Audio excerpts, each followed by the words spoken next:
Hello, I'm Anthony Hughes. In this video, we'll look at how to make selections in Dorico and how to use your computer keyboard to navigate around your music. There are lots of tips and tricks to show here, so let's get started. When you click a musical item in the score, it turns orange to indicate it is selected. If the item is a note, that note is auditioned using the assigned sound for the instrument. Use the arrow keys to navigate between notes. The left and right arrow keys will navigate horizontally through notes and rests in the current voice. The up and down arrow keys navigate vertically, first through any and all notes of a chord, then notes in other voices if present, and then to notes on the next staff, and so on. This way, you can navigate to any note or rest in any voice, in any bar, on any staff, simply by using the arrow keys. As you navigate using the arrow keys, the view will move to keep the selected note visible. Add Control, that's Command on Mac, to move in larger steps. So when moving left and right, you'll navigate a bar at a time. When moving up and down, you can jump directly to the top or bottom staff. If you hold down Shift while using the arrow keys, you will extend your selection in that direction. You can extend a selection both horizontally, using the Shift and the left and right arrow keys, and vertically, using Shift and the up and down arrow keys. As soon as you extend a selection horizontally, it encompasses all voices and types of music item on that staff.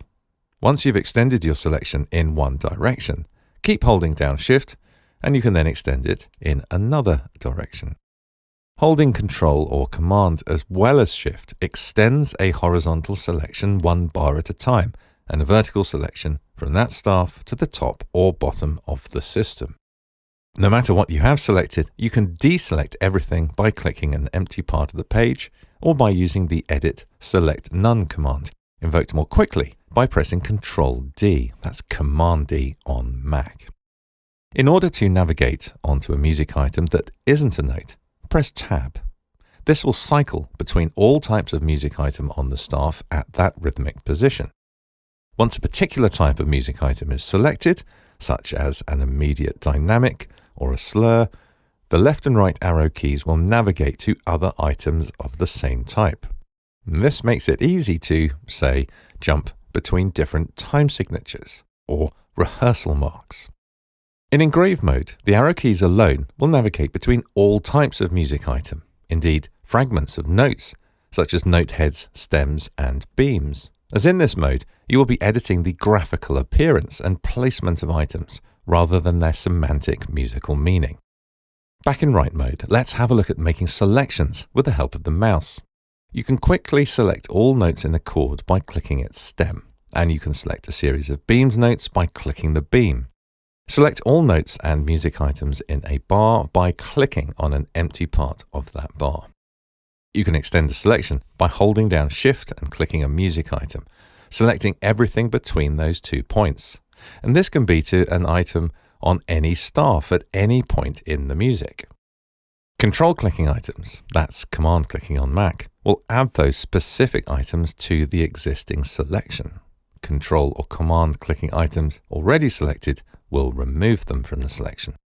If you click and drag from a point outside a staff, you can draw a marquee around items to select them. This can be a very effective way of making larger selections of music, and you can add to your selection by holding down Control or Command and drawing a new marquee. One of my all-time favorite Dorico features is Select More, which works exactly as it sounds. It will select more of whatever you have selected already. The key command is Control-Shift-A. That's Command-Shift-A on Mac. Here I have a note in the upstem voice selected. Invoking Select More selects all notes in the bar for that voice. Invoking Select More again selects all notes in that voice across the whole system. Select More a third time and all notes are selected in that upstem voice across the entire flow. This works for all types of music item. Slurs, dynamics, lyrics, specific ornaments, and playing techniques. Even system items such as rehearsal marks and tempo markings. It's a super easy way to select exactly what you need in next to no time. There are also commands to select to end of system and select to the end of the flow that apply to the staves in the current selection. Select everything in the current flow by typing Control-A, Command-A on Mac to select all. Selections and clearing selections are undoable, which is very useful if you mistakenly click away from the music, as it means you have to type only Control-Z, and that's Command-Z on Mac, to reinstate your selection. There are a few tools for moving the view of your music without changing your selection. By default, dragging your mouse across the page will draw a marquee, but you can change this behavior by enabling the hand tool on the status bar. Now dragging on a blank part of the page will move the view instead.